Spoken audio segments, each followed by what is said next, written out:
La primavera es la época del año seguramente más bella, no solo por la naturaleza, porque rebrota con fuerza por estas fechas. Los prados reverdecen, los árboles echan sus hojas, sus flores y sus frutos, sino también desde el punto de vista espiritual, porque la Pascua acaba con una explosión, una mascleta de solemnidades a cual más profunda y bella. Después de la ascensión del Señor hemos celebrado Pentecostés y más tarde la Santísima Trinidad y después el Corpus Christi y estamos ahora justamente delante de la solemnidad del Sagrado Corazón de Jesús. Es un misterio que ha tenido una difusión grande en los últimos siglos, pero que no siempre ha sido bien entendido. Se ha enfocado muchas veces desde una óptica pues un tanto sensacionalista o sentimental, mientras que es un misterio muy recio que tiene su engarce en el Evangelio, en la escena en la que Jesús acaba de morir en la cruz y Longinos atraviesa su corazón con una lanza. Y de ese corazón brota sangre, la poca sangre que queda, y agua, que representan los sacramentos del bautismo y de la Eucaristía. Quisiera, no obstante, en esta meditación fijarme no tanto en el corazón de Jesús, en el sagrado corazón de Jesús, sino en el nuestro. Porque como decía Newman y eligió como lema personal, cor ad cor loquitur. El corazón habla al corazón. Por supuesto que aquí el protagonista es el corazón de Jesús y sobre el Sagrado Corazón hay tanto que decir, pero quisiera fijarme en el nuestro, al que habla el corazón de Jesús. Porque más de lo que habla, más de lo que ha hecho Cristo muriendo en la cruz, dando por cada uno hasta la última gota de su sangre, no puede hacer, ni va a hacer. Pero en cambio nuestros corazones sí han de purificarse y han de eh, ser progresivamente más sensibles a ese amor de Cristo para que reaccionen. De otra manera, ocurre lo que hoy comprobamos a nuestro alrededor. Corazones duros, insensibilizados, que no se mueven ante el amor de Dios. Vivimos en la posmodernidad. Los últimos siglos, lo que se ha denominado la modernidad, se ha caracterizado fundamentalmente por una actitud proactiva del hombre. Hemos confiado en nuestras facultades espirituales, en nuestra inteligencia, en nuestra voluntad, y con ellas hemos soñado construir un paraíso en la tierra, lo cual se ha demostrado efectivamente utópico. Pero también en el campo espiritual hemos buscado conquistar al Señor, buscar al Señor, encontrar al Señor, demostrar al Señor o ganarnos el cielo. Hemos sido muy voluntaristas y hemos pensado en un Dios que está escondido y que de alguna manera se desentiende de los hombres, y hemos ido a su captura, a su descubrimiento y a su conquista. Y sin embargo no es así. Somos muy aficionados a sentar a Dios en el banquillo o a pasarlo por el tamiz, el juicio de nuestra inteligencia, o a conquistar la salvación a base de méritos. Todo eso se nos ha dado muy bien. Últimamente ya menos, porque justamente la posmodernidad es la corrección de este excesivo racionalismo y voluntarismo. Pero el planteamiento correcto es exactamente el contrario. Dios es el creador, nos ha hecho a su imagen y semejanza, nos busca constantemente, nos habla, la iniciativa es suya, vivimos en él, nunca nos salimos de la palma de la mano de Dios. Allá donde miremos siempre está Dios, de alguna manera. No es algo o alguien que esté a nuestro alcance, sino es alguien en quien vivimos, nos movemos y existimos. Es alguien del que no podemos salir, pero nos hemos vuelto ciegos, insensibles para lo espiritual. La facultad correspondiente a la percepción de lo divino es el corazón. Es decir, el corazón entendido en el sentido de la Biblia.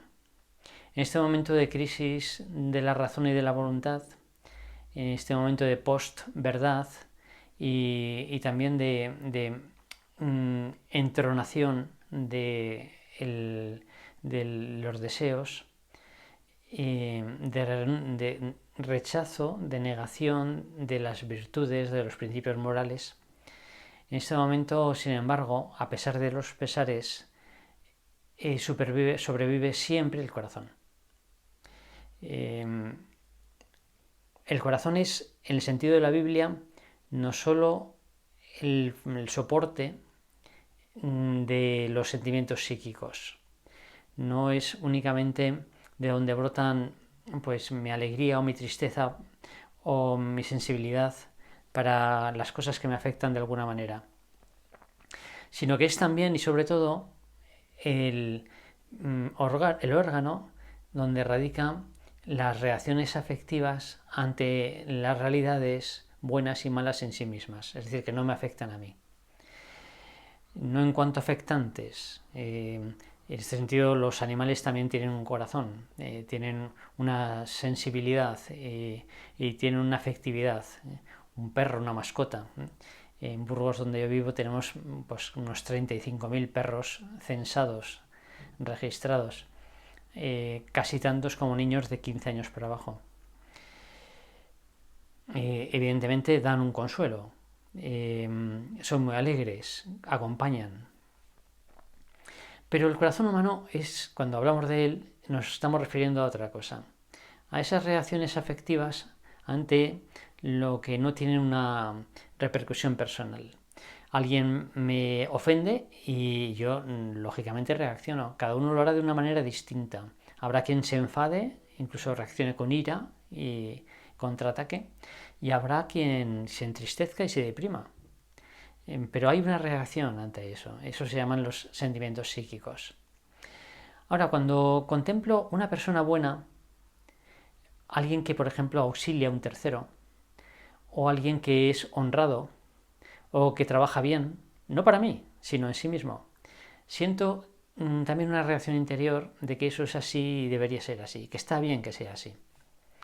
En este momento en que pues una parte importante, creciente de la población, no ha nacido o crecido en una familia estructurada, no ha recibido una formación religiosa ni en virtudes, en fin, que no tiene ningún referente de tipo ético ni religioso.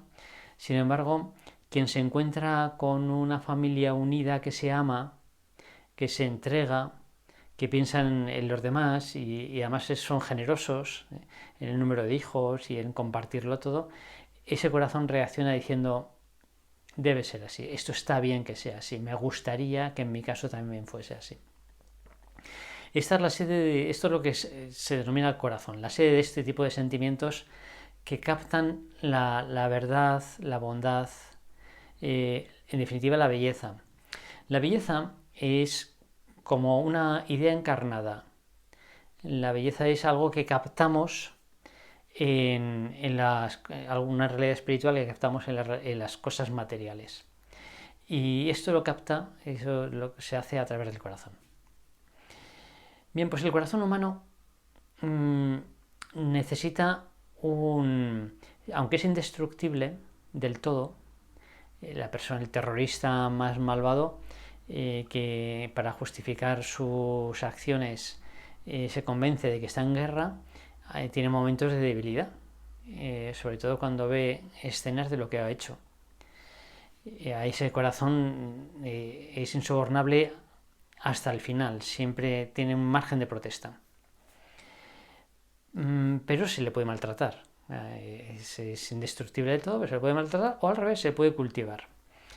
El corazón humano respira en un clima, en una especie de biosfera, que se podría denominar una cardiosfera, hecha de señorío, es decir, una persona sensual, dependiente, adicta, pues probablemente tenga un corazón endurecido. Hecha también de ironía, de no dar demasiada importancia ni a los éxitos ni a los fracasos, saber que estamos de paso y que después de un éxito pues viene la necesidad de conseguir otro y otro más allá, y nunca son demasiados ni el número ni el tamaño de los éxitos, y los fracasos tampoco. No estamos para amar en este mundo, no para triunfar. Y silencio para recogerse, para contemplar la actitud característica del hombre con respecto a las verdades profundas espirituales. Dios por encima de todas ellas es la contemplación. No es la acción, no es la reflexión, no son los méritos, no son los análisis, no son los experimentos, sino la contemplación. Pero estas tres actitudes no son hoy nada frecuentes. Sin embargo, no quisiera entretenerme en ellas en este momento. Quisiera más bien que nos fijásemos cómo Dios habla al corazón del hombre. Cómo ese corazón de Jesús, cor ad cor loquitur, ese corazón de Jesús habla al corazón del hombre, y cómo el hombre lo puede ir percibiendo crecientemente, según sea la calidad de ese corazón humano. Incluso se podría describir una cierta montaña de 7 círculos, como Thomas Merton tituló esa autobiografía maravillosa, de una lectura preciosa que aconsejo a todo el mundo, como si la montaña, que es el lugar del encuentro con Dios, donde va Jesús a rezar habitualmente, porque es un sitio elevado más cercano al cielo, para acceder a la cumbre de la montaña se va recorriendo un camino circular que va rodeando la montaña y va dándole 7 vueltas hasta llegar a la cima. La montaña de 7 círculos. Y de esta manera, de alguna manera, se podría también decir que el corazón humano, hasta llegar a la unión con Dios, al corazón de Jesús, a escuchar y tener sintonía, intimidad máxima con Él, tiene que dar 7 círculos hasta llegar a la cumbre. Y los voy a enumerar rápidamente.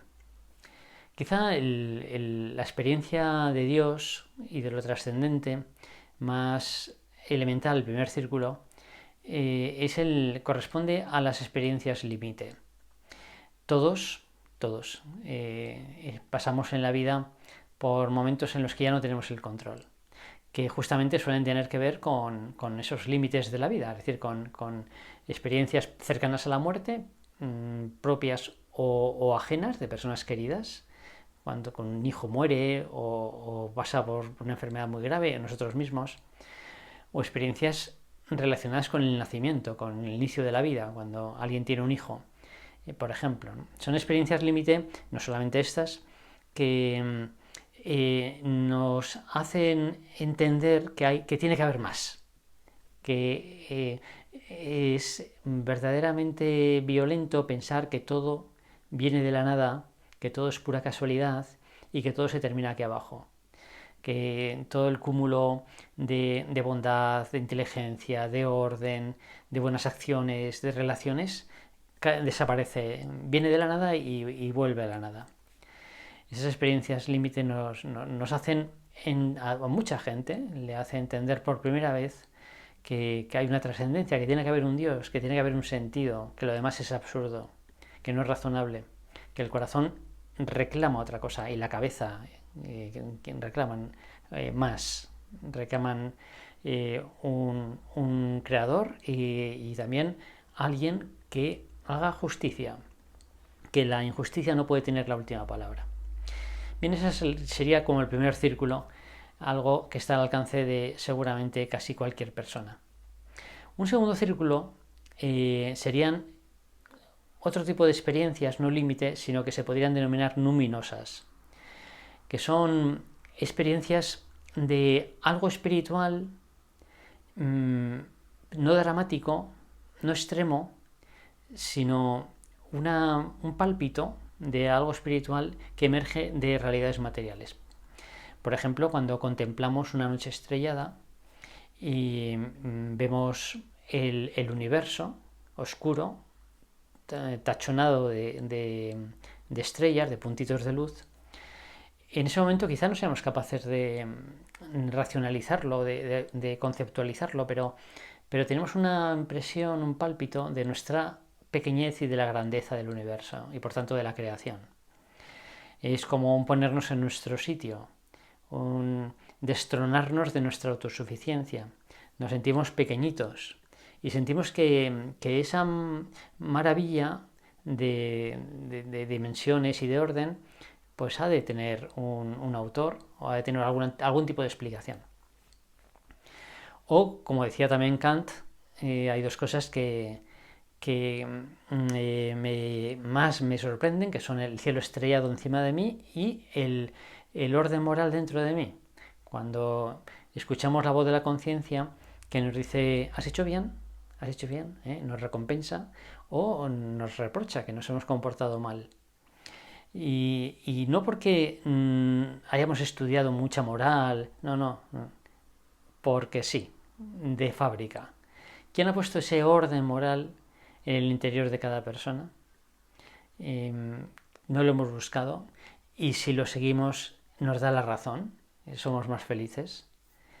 Bien, son nada más que dos, pero se podrían poner muchos más ejemplos de experiencias luminosas, a veces muy materiales, como por ejemplo una persona que en una excursión por el bosque, en mitad del bosque, de pronto llega a un claro, un gran claro donde no hay árboles y donde entra la luz del sol. Y esa luminosidad y esa claridad en mitad de la oscuridad le puede impresionar hasta tener una experiencia espiritual. O la sonrisa de una persona anciana, que podría estar deprimida y sin embargo en esa cara serena y sonriente nos transmite una paz y un cierto secreto del vivir, que no es lo mismo caminar por un camino, por un lado que por otro a lo largo de la vida. En fin, experiencias luminosas, experiencias de una puesta de sol o la grandeza de una montaña, cosas así que nos hablan de la espiritualidad y de Dios. Un tercer círculo, ascendiendo a la montaña de Dios, sería el de las relaciones personales. Y con esto me refiero a los encuentros entre dos personas al nivel correspondiente, al nivel alto de la relación personal. Si nos trasladamos a un estadio de fútbol, allí hay mucha gente junta, sentadas en las gradas, pero esa es una proximidad física, eso no es una relación personal. Y luego abajo hay unos futbolistas que compiten entre ellos y eso tampoco es una relación estrictamente personal.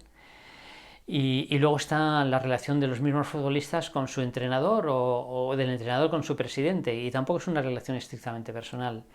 Estas relaciones también las tienen los objetos o los animales o pueden ser sustituidas por máquinas. La relación estrictamente personal comienza cuando el futbolista mete un gol y se dirige a la grada y hace el signo del corazón. Es decir, que dedica el gol a su mujer o a la persona que quiere. Eso sí que es una relación personal. Es decir, comienza cuando damos un pasito atrás, quitamos las manos del otro, no lo instrumentalizamos, ni es una cercanía puramente física. Le reconocemos con su dignidad absoluta, a él le pasó lo mismo con nosotros, ahí surge una relación personal.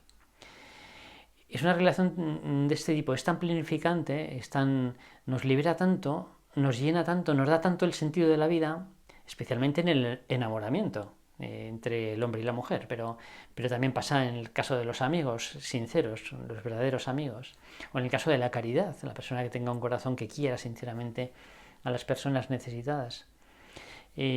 Son relaciones que nos hablan de que hay dignidad y por tanto hay un fundamento sobrenatural en él y en uno mismo, porque esa relación personal siempre es un don. El amor no se conquista, el amor se recibe. La persona que tenga mucho dinero, que sea muy guapa, que tenga mucho éxito, mucha fama o lo que sea, puede conseguir que se le quiera esas cualidades, pero no a ella. Y el día que le falten esas cualidades lo comprobará. Que me quieran a mí independientemente de que me vuelva viejecito, feo, pobre, maniático, minusválido, lo que sea. Eso es un don. Eso no lo puedo conquistar con mis fuerzas. Y cuando se experimenta ese amor, uno experimenta un regalo que no lo explica este mundo. Es un regalo espiritual de plenitud, de planificación interior que remite a Dios. Un cuarto círculo, y este ya es estrictamente sobrenatural, es lo que denominamos la gracia. La gracia es una relación personal, como la que acabo de decir, pero una relación personal con Cristo. Así como estas otras tres experiencias que he dicho, tres círculos de ascensión hasta Dios, son puramente naturales. En cambio, y horizontales, la gracia es vertical. Es Dios que viene al mundo, se hace hombre, viene a buscarme, se manifiesta, funda la iglesia, muere en la cruz, funda la iglesia, se me revela, funda los sacramentos. Ahí está, como antes comentábamos, el corazón de Jesús abierto por la lanza y el sacramento del bautismo y de la Eucaristía, pero también la comunidad de los cristianos y, en fin, y todo lo que recibimos a través del Señor. Una relación personal con Él que, siendo un accidente, pues el accidente relación, ya los griegos distinguían entre sustancia y accidentes. Sustancia es lo que una cosa es. Los accidentes son determinaciones de la sustancia. Y cada uno de nosotros no dejamos de ser hombres porque conozcamos a Cristo y seamos bautizados, sino que ocurre el accidente de la relación con Cristo. Seguimos siendo seres humanos. Pero es un accidente ontológico. Es decir, que nos hace hermanos de Cristo y por tanto hijos del Padre, sin dejar de ser hombres. Es una introducción, nos introduce el Señor por identificación con Él en la Trinidad, como hijos del Padre. Y ahí están los sacramentos, básicamente. La conciencia de la dignidad, la autoestima, la relación con Dios. Ese es evidentemente un salto de calidad enorme, el cuarto círculo de la montaña de acceso al corazón de Jesús. El quinto círculo pues sería la oración, entendiendo por oración esos momentos de trato, de diálogo con Dios, que serían, siguiendo el ejemplo que acabo de poner de la familia, uno entrado en la familia de la Trinidad y, como en cualquier familia, pues uno llega a casa, tiene llaves, puede abrir la nevera, come, tiene un plato siempre puesto, luego tiene un rato de tertulia, habla con su madre, habla con su padre, con sus hermanos, comparte todo, dialoga con ellos, pasa momentos muy buenos en casa juntos. Eso sería la vida de piedad. Cuando rezamos el rosario, cuando hacemos oración, cuando leemos un libro espiritual, el Señor nos habla también de mil maneras, muy particularmente a través de la Escritura y a través de los libros de espiritualidad, pero también por la dirección espiritual y también por la predicación y también a través de nuestra conciencia en la oración. En fin, nos habla de muchas formas. Ese sería evidentemente un círculo superior. Hay personas que tienen la gracia o que son cristianas pero no rezan nunca. Sería el quinto círculo. El sexto círculo de corazón delicado, puro, sensible para Dios, sería el de aquellos que convierten la oración en un estilo de vida. No solamente rezan algunos momentos del día, sino que avanzan por el día captando las propuestas de Dios. Esto es lo que se puede denominar la providencia.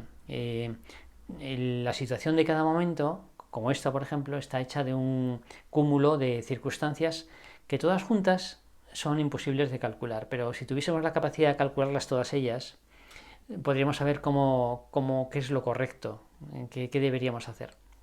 Esto sería agotador y, como digo, es imposible.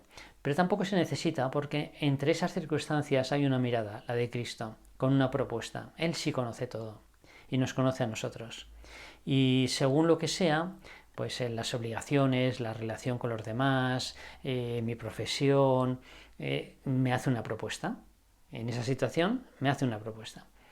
Si yo la capto y respondo que sí, Entonces es una propuesta, no es un encargo, no es baja por el pan, sino vamos a hacer esto juntos. Por tanto, no importa demasiado si es una propuesta fácil o difícil, porque si es difícil vendrá con la gracia para hacerla, él colabora.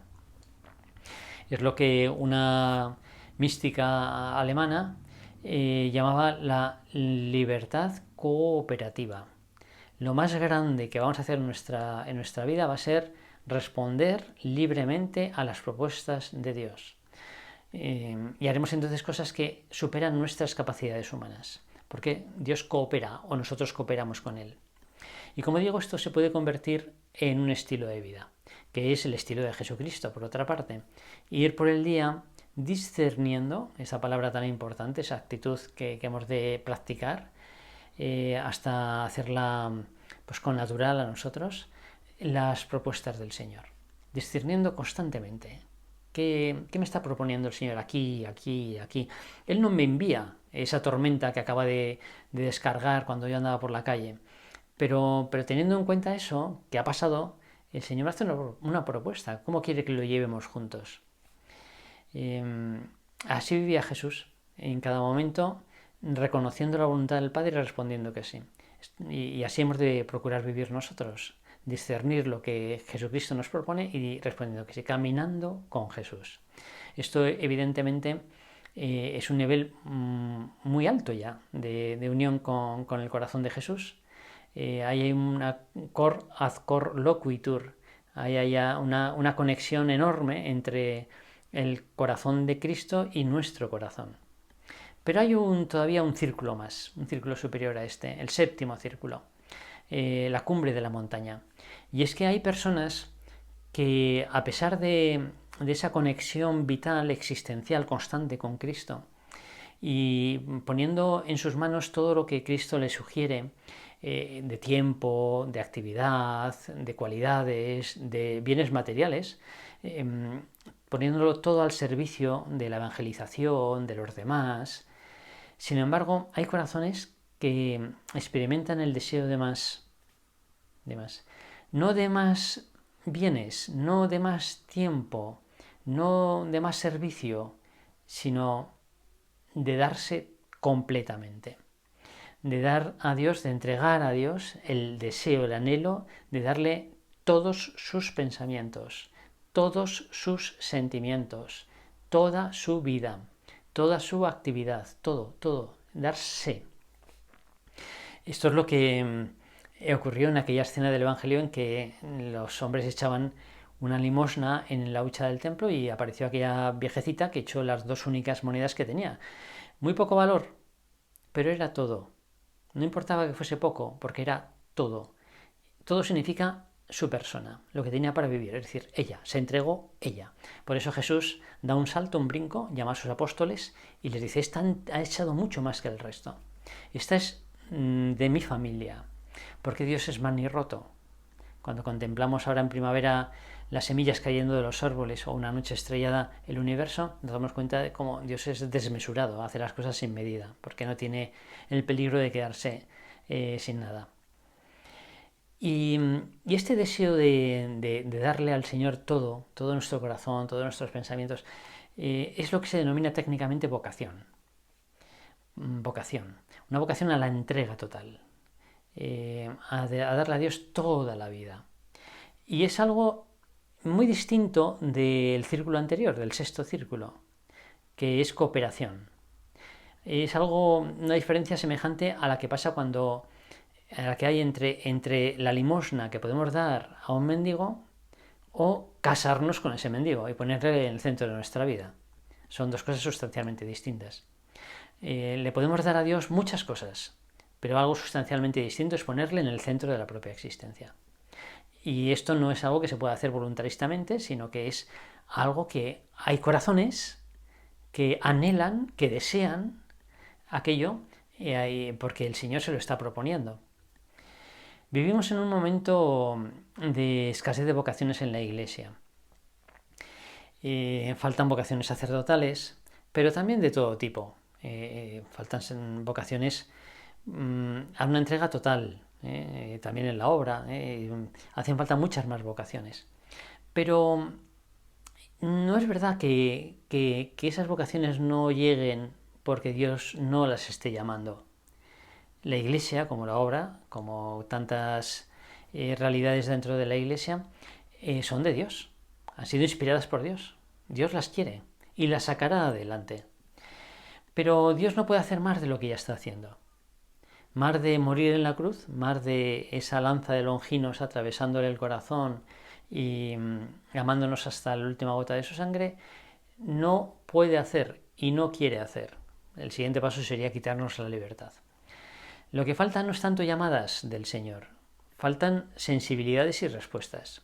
Corazones suficientemente puros y sensibles para captar estas llamadas, para tener este anhelo, este deseo, para disfrutar de él, para ser felices haciéndolo, entregándose totalmente al Señor. Por eso aquí tenemos un motivo muy importante, en primer lugar, para cuidar nuestro corazón, ver si es un corazón suficientemente sensible como para poder percibir estas mociones, estas llamadas de Dios si es que nos las dirigen.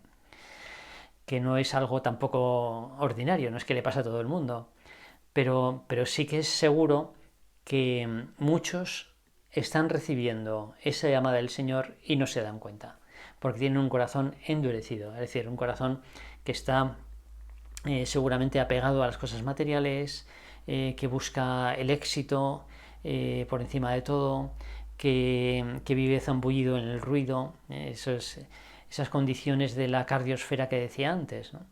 El señorío, la ironía, para no buscar el éxito como si fuese el fin de la vida, ni tampoco deprimirse por el fracaso material, y el silencio. Bien, hemos de cultivar el corazón, tener un corazón sensible para que el Señor pueda, el corazón de Jesús pueda hablar. El corazón habla al corazón. El corazón de Cristo, el Sagrado Corazón, habla a nuestro corazón si está suficientemente dispuesto, es decir, si es puro, si es sensible, si no está endurecido. Por eso es una intuición maravillosa de la Iglesia y de la liturgia, que el día siguiente a la solemnidad del Sagrado Corazón celebremos la memoria obligatoria, que litúrgicamente tiene una categoría inferior, evidentemente, del corazón inmaculado de María. Porque ahí tenemos el ejemplo. Ese es el séptimo círculo. Un corazón inmaculado no es un corazón que no tiene manchas, que no ha cometido ningún pecado, no es simplemente limpio, sino que es un corazón dialogante. De hecho, María se manifiesta en el Evangelio por primera vez en la escena de la Anunciación, es decir, en un diálogo con la embajada de Dios, que es el arcángel San Gabriel.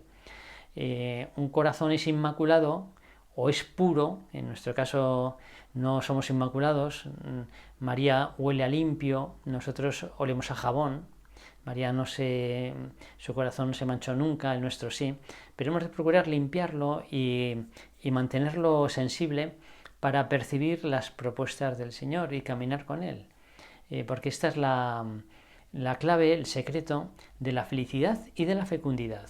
Seremos felices en este mundo, caminaremos por donde el Señor quiere, en la medida en que estamos receptivos, no en que conquistamos el corazón de Jesús, no en que pasamos a Dios por el tamiz de nuestra razón y de nuestra voluntad, sino en la medida en que somos contemplativos y tenemos oído y sensibilidad para captar sus visitas constantes. Bien, por tanto, vamos a pedirle a la Santísima Virgen, a la Inmaculada, que también haga de nuestro corazón para Dios, como fue el suyo, un huerto cerrado, una fuente sellada solo para Dios.